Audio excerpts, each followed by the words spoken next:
할렐루야. 아멘. 한 주간 잘 보내셨나요? 네. 얼굴이 어두운 친구들은 아마 시험 기간에 있는 우리 학생들인 것 같습니다. 곧 종강이 다가오죠. 기쁜 소식입니다. 여러분, 시험 남은 거 잘 치르시고, 과제 남은 거 잘 하시고, 우리 직장인들은 힘내시고, 그래서 우리 모두 다 날마다 더 기쁨 가운데 거하는 우리 이름 청년들이 되기를 축복합니다. 우리 그런 의미에서 좌우 앞뒤로 바라보며 이렇게 인사하겠습니다. 힘냅시다. 잘해봅시다. 시작.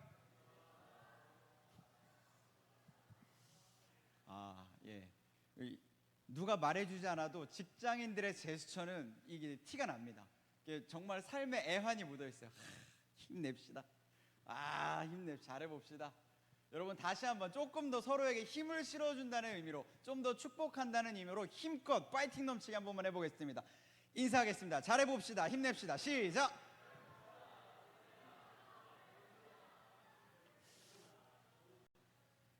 네.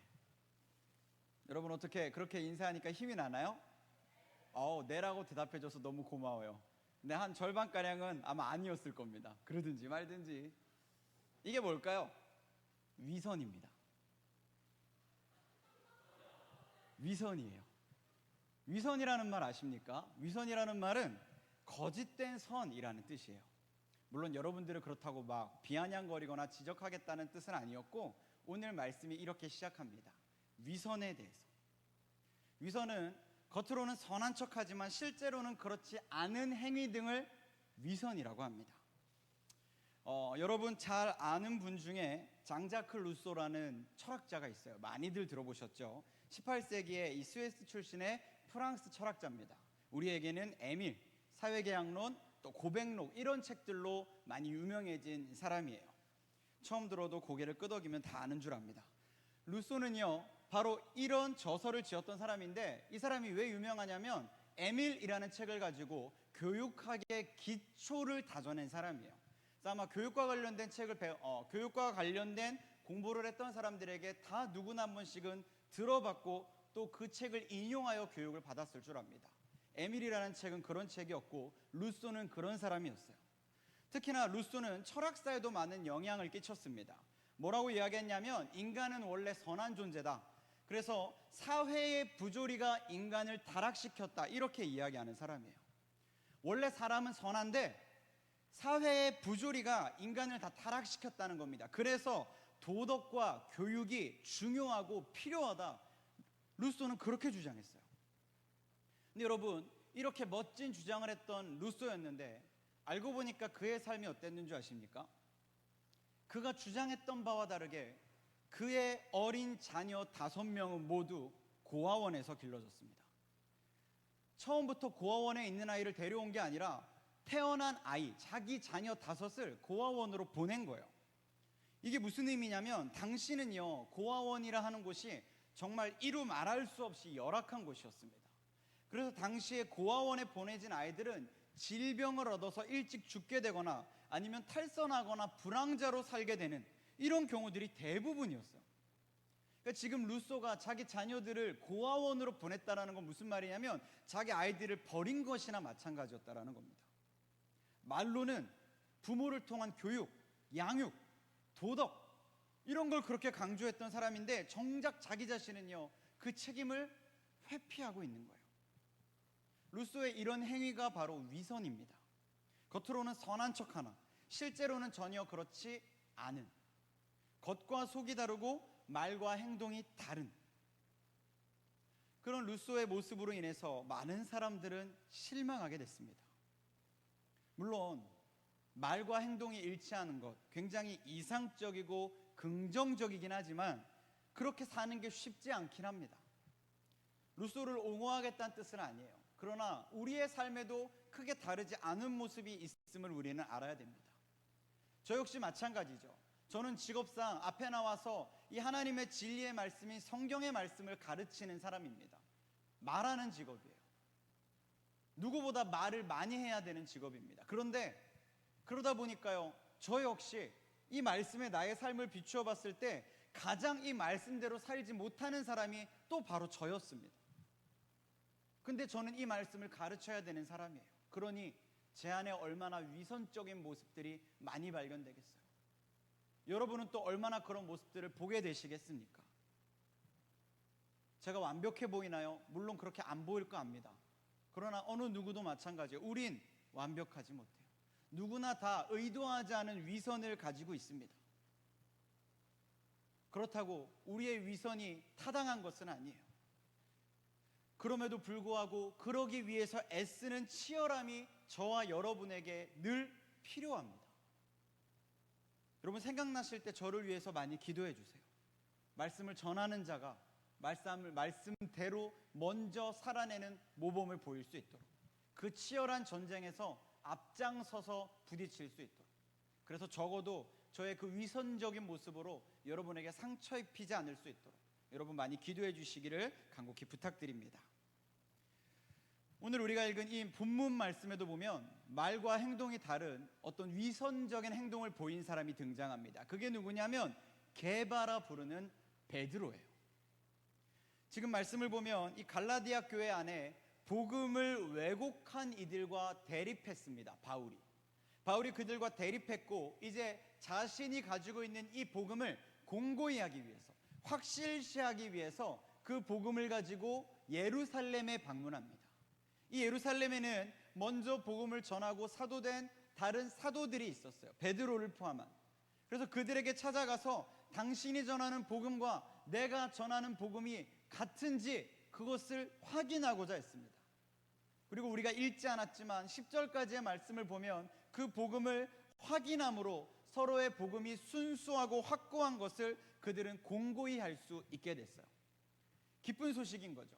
바울이 전하는 복음이 틀리지 않음을 확인할 수 있게 되었으니까 이제 더 이상 바울이 자신이 전하는 이 순수한 복음에 대해서 의심받지 않아도 되니까 너무나도 잘된 일이었습니다. 베드로에게도 마찬가지고. 그래서 이들이 이 회합 모임을 마친 이후에 함께 갔던 바울과 바나바, 디도 그리고 베드로가 같이 모여서 식사를 하고 있었어요. 근데 문제는 여기서 발생합니다. 그들이 함께 식사를 하고 있는 이 가운데, 함께 회합을 마치고 복음을 확인한 이후에 기쁘게 교제하고 있는 이 식사 자리 가운데 누가 찾아오냐면 할레파 유대교 출신의 그리스도인들이 찾아와요. 어렵게 설명했지만 유대인인데 그리스도인이 된 사람들이 찾아왔다라는 겁니다. 이 사람들은 베드로가 복음을 전해서 예수를 믿게 된 사람들이었고, 그들은 유대인이었기 때문에 사실상 갈라디아 교회의 그 어떤 사람들과 같은 의견을 가지고 있었어요.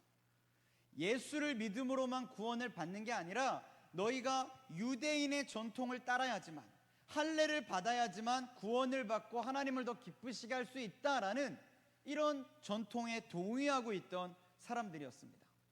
근데 그 사람들이 지금 이 바울 일행과 함께 식사하고 있는 베드로를 보게 된 거예요.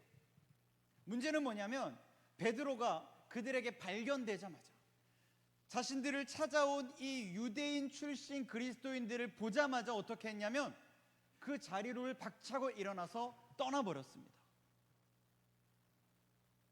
우리를 예로 들자면 여러분들이 같이 식사하고 있는 자리에 제가 찾아갔더니 우리 경호기가 갑자기 자리를 일어나서 나가버린 거예요. 저를 보자마자.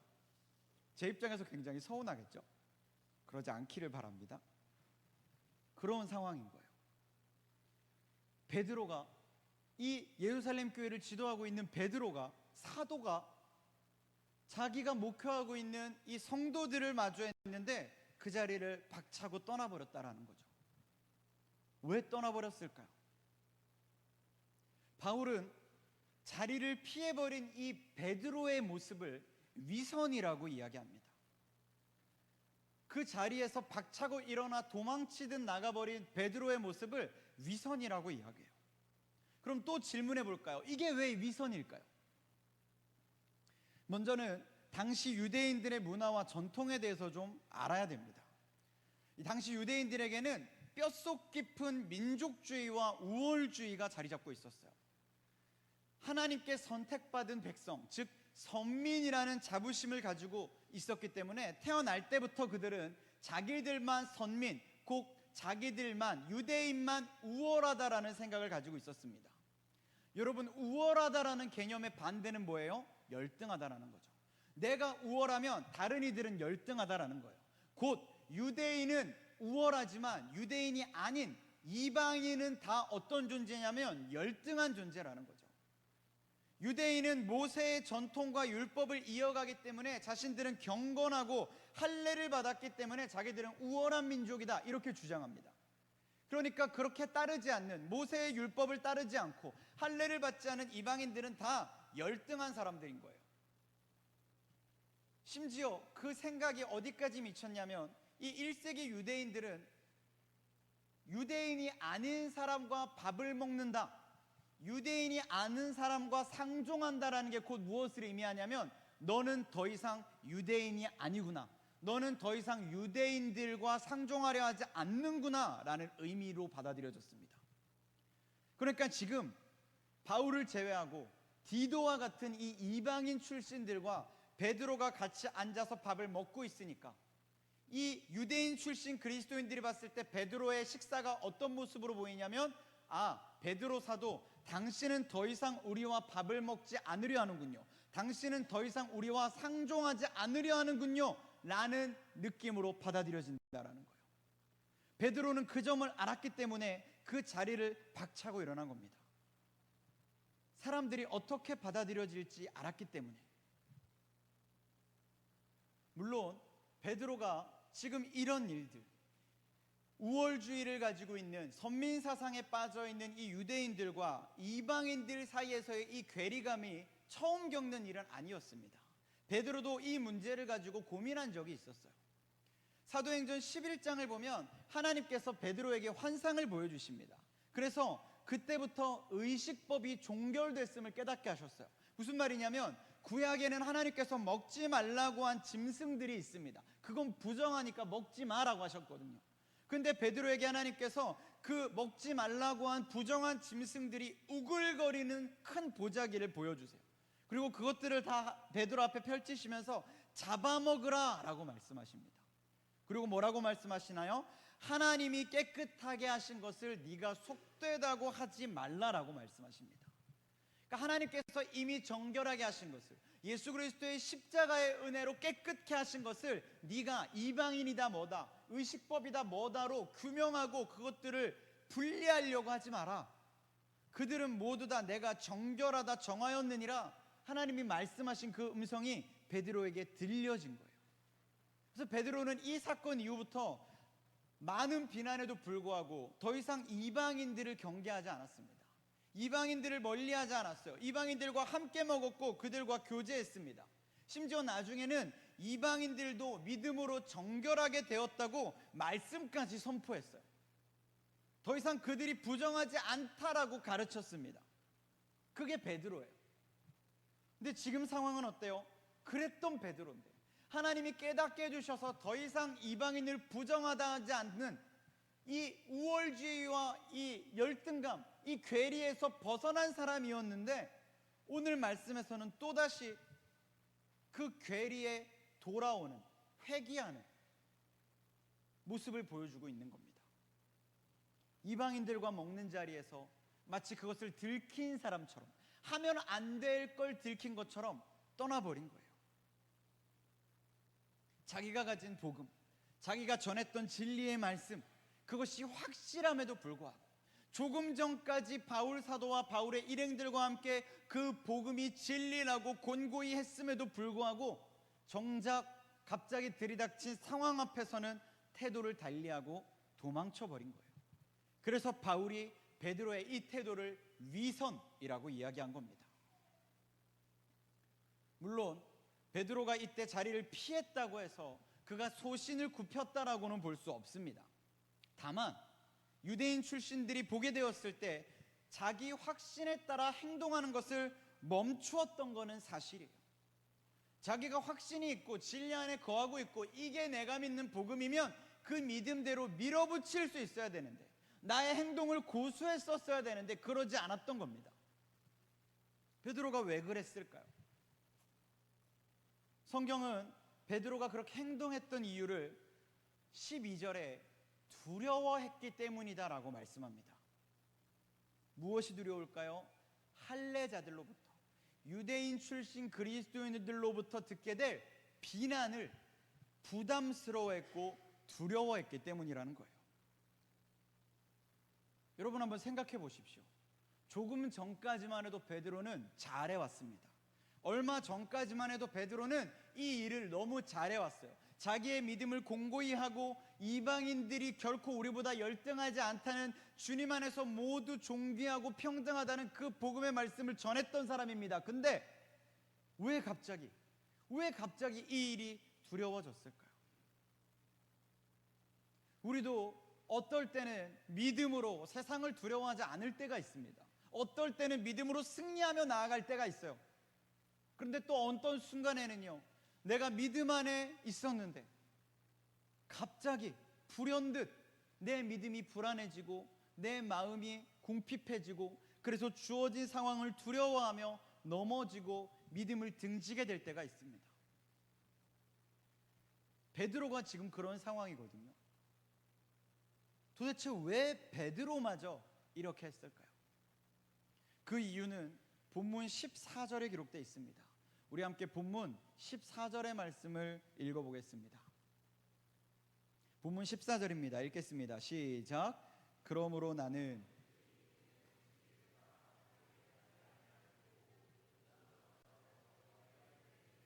내가 유대인으로서 이방인을 따르고 유대인답게 살지 아니하면서 어찌하여 억지로 이방인을 유대인답게 살게 하려 하느냐 하였노라. 아멘. 무슨 말이냐면, 베드로가 두려워했던 이유는, 그 잘 해오던 베드로가 두려워했던 이유는 바로 그가 복음의 진리를 따라 바르게 행하고 있지 않기 때문이었습니다. 복음의 진리를 따라 바르게 행하고 있지 않았다라는 거예요.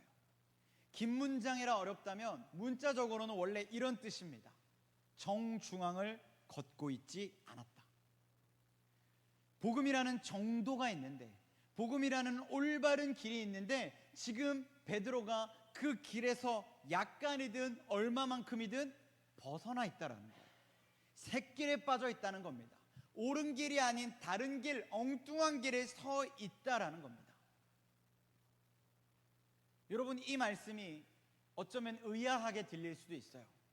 이렇게 생각할 수도 있습니다. 어떻게 베드로가, 어떻게 예수님의 직계 제자가, 어떻게 사도가, 복음 전도자가, 설교자가 어떻게 복음의 정중앙에서 벗어나 있을 수 있나? 그리고 우리는 이렇게 결론 짓죠. 그럴 수 없다. 그러면 안 된다. 물론 여러분, 그러지 않아야 됩니다. 누구도 마찬가지고요. 그러지 않아야 돼요. 그러나 우리는 다 연약한 사람입니다. 우리는 다 불완전한 존재들이에요. 다 잘하고 싶고 다 100점짜리고 완전했으면 좋겠는데, 우리 중 누구도 그럴 수 없는, 우리는 다 불완전한 투성이의 존재들입니다. 예수님의 직계제자가, 사도가, 복음전도자가, 설교사가 어떻게 그럴 수 있냐? 그럴 수 있습니다. 베드로도 사람이니까요. 베드로도 우리와 같은 연약한 존재니까요. 그럴 수밖에 없는 불완전한 존재니까요. 베드로만 그런 거 아닙니다. 우리 다 그렇습니다. 저와 여러분 모두 다 얼마든지 그럴 수 있어요. 다만 그럴 수밖에 없는 연약한 존재일 뿐이지 그래도 된다는 것은 아닙니다. 오늘 베드로가 이런 모습을 보여줌을 통해 우리는 기억해야 될 것이 있어요. 그게 뭐냐면, 복음은 정지된, 멈춰있는 죽은 말씀이 아니라는 사실입니다. 복음은 한 줄짜리 단순한 문장 정도가 아닙니다. 너무나도 쉽게 주어졌기 때문에, 너무나도 쉽게 주어진 단순 명백한 진리인 것은 사실이지만, 그렇다고 그것이 우리 삶에서 그저 짧은 한 문장으로만 존재해야 되는 것은 아니라는 거예요. 오히려 복음은 우리 삶의 모든 영역에서 영향을 끼치는 보편적이고 광대한 은혜임을 우리는 알아야 됩니다. 초등학교 때 사칙연산을 배우고 구구단을 배웁니다. 근데 여러분, 이 구구단을 배우는 이유가 뭘까요? 그것도 가장 먼저 배우는 이유가 무엇입니까? 산수나 수학을 넘어 결국 그 단순한 계산 체계가 우리 삶 전반에 영향을 끼치기 때문입니다. 복음도 마찬가지예요. 그냥 처음 배운 한 문장이 아니라 이 복음은 계속해서 우리 삶의 모든 부분에 영향을 끼치고 활용되고 적용되기 때문에 이 복음은 가장 먼저 깨닫게 되는 것이고, 이 복음은 계속해서 우리 삶의 모든 부분에 작용하게 되는 것입니다. 그래서 우리는 이 복음을 받아들이고 아는 것에만 그치지 말아야 돼요. 날마다 그 복음으로 우리의 삶을 재정렬해야 됩니다. 되짚어 봐야 되고요, 우리의 사고와 감정과 행동을 재정비해야 됩니다. 무엇으로요? 복음으로요. 복음은 여러분이 느끼고 깨달았다고 가슴속에만 품고 있으면 되는 게 아니에요. 그냥 알고 간직하고만 있으면 결국 우리 역시 베드로처럼 정중앙을 벗어날 수밖에 없게 됩니다. 우리는 다 그런 존재예요. 다 양 같아서 각기 제 길로 가게 되는, 정중앙을 지켜 설 수 없는 우리 그런 존재입니다. 복음이 우리에게 단번에 구원의 은혜를 허락했지만 그것으로 인해 만사형통이 되는 것은 아닙니다. 다시 들여다볼 필요 없는 추억 같은 것이 아닙니다. 지나간 은혜가 아니에요. 그리스도인의 삶은 이 복음을 통해 지속적으로 우리의 삶을 재정렬해 나가는 재정비의 과정입니다. 가만히 내버려 두면 알아서 바른 길로 가는 게 아니에요. 우리는 계속해서 탈선하게 됩니다. 이탈하게 되어 벗어나서 각기 제 길로 가게 됩니다. 계속해서 정도를 잃어버리게 돼요. 그러니 우리가 바른 길을 선택하려면, 옳은 길을 가려면, 정중앙으로 방향을 올바르게 잡으려면 무엇이 반복되어야 되냐면 복음으로 내 삶을 재정비하는 과정이 반복되어야 되는 겁니다. 베드로 역시 마찬가지예요. 어쩌면 그의 삶이 너무 바쁘고 그의 사역이 너무 치열해서 일순간 그 재정비의 과정에서 놓치고 있었던 것이 있었는지도 모릅니다. 그러다가 이번 바울일행과의 만남을 통해 그 부족함이 다시금 깨달아지는 계기가 된 거예요. 베드로가 보인 행동이 위선은 맞습니다. 그러나 그것은 자신의 부족함을 맞닥뜨리며 깨닫게 된 한 번의 실수였어요. 실수는 반복하지 않으려 애를 쓰면 되는 겁니다. 깨달았다면, 알게 됐다면 이제 그 위선의 자리에서 다시 벗어나려고 발버둥 치면 되는 거예요. 우리도 마찬가지입니다. 우리 안에도 2000년 전 이 베드로처럼 말과 행동이 다른 위선을 어쩌면 우리도 행하고 있을 수도 있어요. 누구든지 교회 안에 주님의 몸된 교회요, 형제 자매요, 가족이요, 공동체라고 말하지만 이 교회 안에 여전히 경멸하는 계층의 사람들이 존재할 수도 있습니다. 자기가 부유하고 유력하기 때문에 근로자 계층의 사람들을 멀리할 수도 있고요, 반대로 근로자 계층에 있기 때문에 유력한 사람들을 경멸할 수도 있습니다. 정치적 성향의 차이로 인해서 반대 성향의 사람을 불편해할 수도 있고요, 나와 다름을 가진 차이를 가지고 차별하는 사람들이 있을 수도 있습니다. 스스로의 평범함을 가지고 특별한 누군가를 이상히 여길 수도 있고, 반대로 다양한 재능을 가진 스스로를 우월하게 여김으로 평범한 누군가를 열등하게 여길 수도 있어요. 아니길 바랍니다. 아니길 바라지만, 아닌 척하지만 어쩌면 우리 안에 그런 태도가 자리 잡고 있는지도 몰라요. 자꾸만 누군가가 불편하고 어떤 이들을 경계하고 있는지도 모릅니다. 옳은 태도, 옳은 행동, 우리가 그렇게 외치는 교회다운 모습, 교회스러운 모습은 이런 모습은 아니에요. 우리 왜 이런 옳지 않은 일을 이토록 자연스럽게 하고 있는 걸까요? 갈라디아서는 우리에게 그 이유를 가르쳐주고 있습니다. 복음이 중심이 아니라 문화적인 것이 중심이 되었기 때문에 그래요.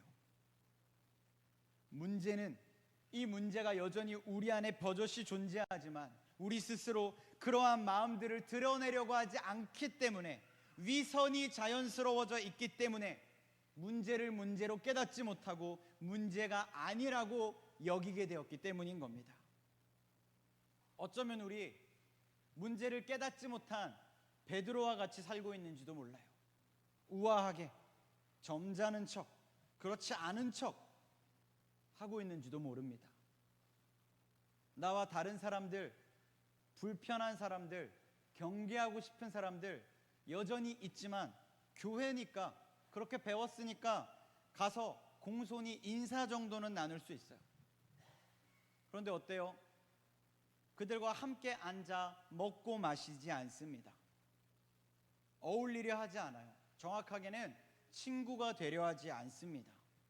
가정과 삶을 열어 나누려 하지 않고요.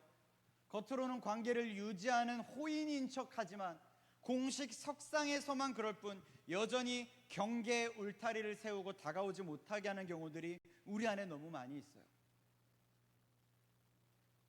복음에 합당하게 살지 못하고 있는 겁니다. 복음을 말하고 선포하지만 여전히 복음을 통해 우리의 삶을 재정렬하고 있지 않은 거예요. 나 자신의 선호를 극적으로 내세우면서 단지 문화적 요소일 뿐인 것에 도덕적인 의미를 부여하고 있을 뿐인 겁니다. 아니라고 말하지만 민족주의와 우월주의에 빠져 있는 거예요. 아닌 척하지만 여전히 위선을 행하고 있는 겁니다. 복음을 말하지만 복음보다 나의 문화, 나의 사상, 내 스스로가 더 중요하게 여겨지고 있는 거예요. 말로는 이야기하지 않지만 속으로는 생각하는 겁니다. 나는 저들보다 나아. 저들은 나보다 열등해. 저들은 나와 달라. 질문하겠습니다. 여러분, 정말 우리가 그렇게 더 나은 사람들일까요?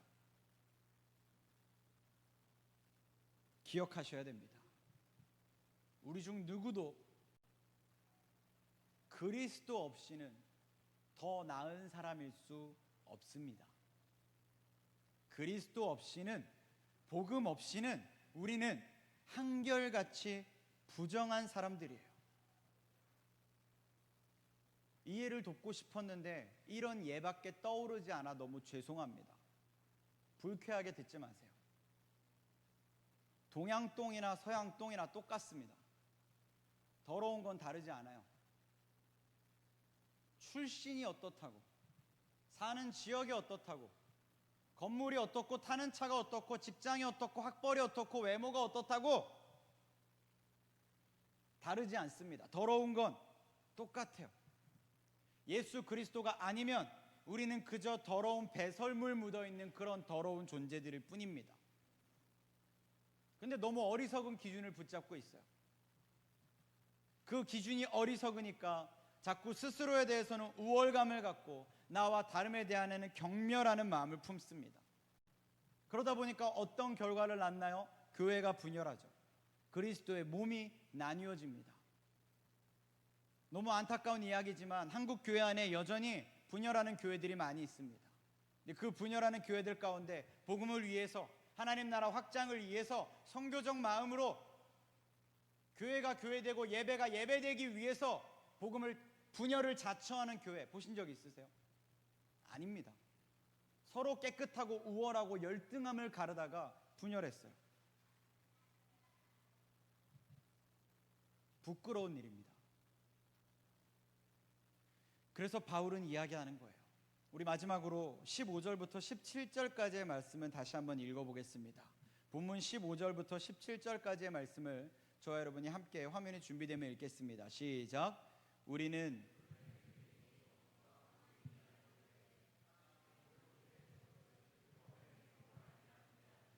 오직 예수 그리스도를 믿음으로 말미암는 줄 알므로 우리도 그리스도 예수를 믿나니 이는 우리가 율법의 행위로서가 아니고 그리스도를 믿음으로써 의롭다함을 얻으려 함이라. 율법의 행위로서는 의롭다함을 얻을 육체가 없느니라. 만일 우리가 그리스도 안에서 의롭게 되려 하다가 죄인으로 드러나면 그리스도께서 죄를 짓게 하는 자냐? 결코 그럴 수 없느니라. 아멘. 하나님은 우리의 인종이나 문화를 보고 우리와 교제하신 것이 아닙니다. 착한 것, 경건한 것은 인종이나 관습과는 전혀 상관이 없어요. 우리 안에 뿌리내린 이 인종 우월주의, 이것은 우리가 끊임없이 싸워야 할 끈질긴 사상이고 잘못된 욕망이 잉태된 결과일 뿐입니다. 사랑하는 여러분, 오늘 바울의 이 권면이 저와 여러분의 귓가에 또 우리 마음속 깊은 곳까지 들려지기를 축복합니다. 우리는 오직 은혜로 구원을 받았습니다. 복음만이 우리를 살게 했음을 기억하세요. 복음을 이야기하면서 복음에 합당한 자로 살겠다고 고백하면서 복음으로 날마다 내 삶을 재정비하는 것이 아니라 여전히 삶과 복음의 괴리감을 유지하려 한다면, 뜯어고치지 않으려 한다면, 겉과 속이 다른 태도를 발달시켜 나가고 있다면 여러분, 어쩌면 우리가 바로 그 위선자일지도 모릅니다. 한 번은 실수였을 수 있어요. 비겁하지만 처음에는 그럴 수 있습니다. 우리 다 약하니까. 그러나 그것이 반복되고 당연해지고 그것에 몰두하고 들키지만 않으면 아닐 거라고 생각하는 그것은 문제가 달라요. 그때부터는 실수가 아닙니다.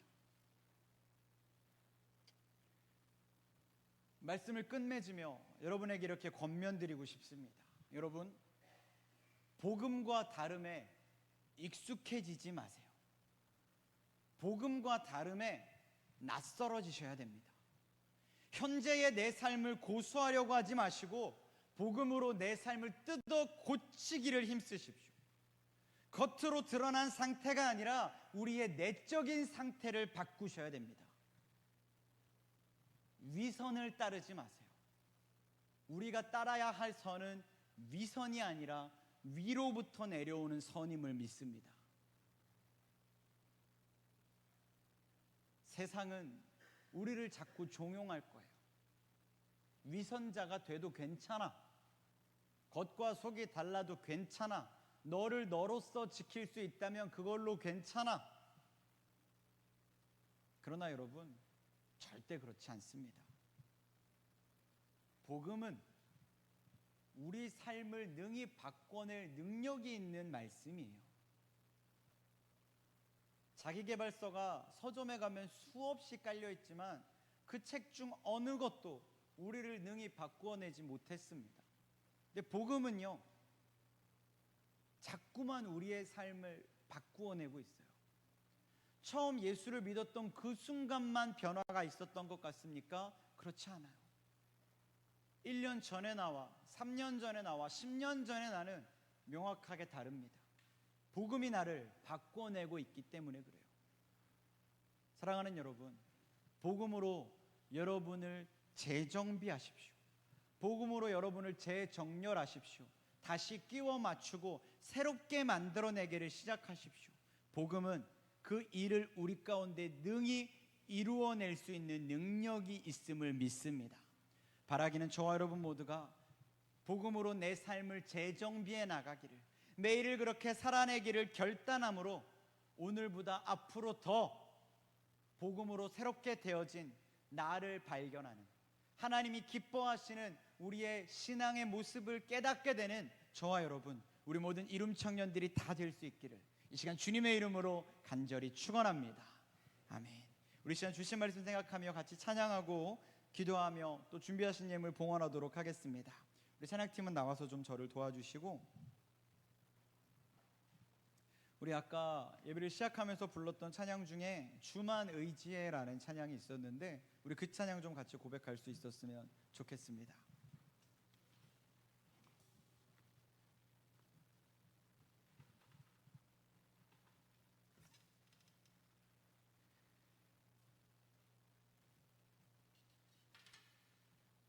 베드로의 삶이 위선자라고 지목되어져서 어쩌면 어떤 이는 베드로 참 속상하겠다, 베드로 참 안타깝다, 교회가 참 잔인하고 이 말씀을 전하는 저 목사님 자기 일 아니라고 너무 막한다 라고 생각할 수 있어요.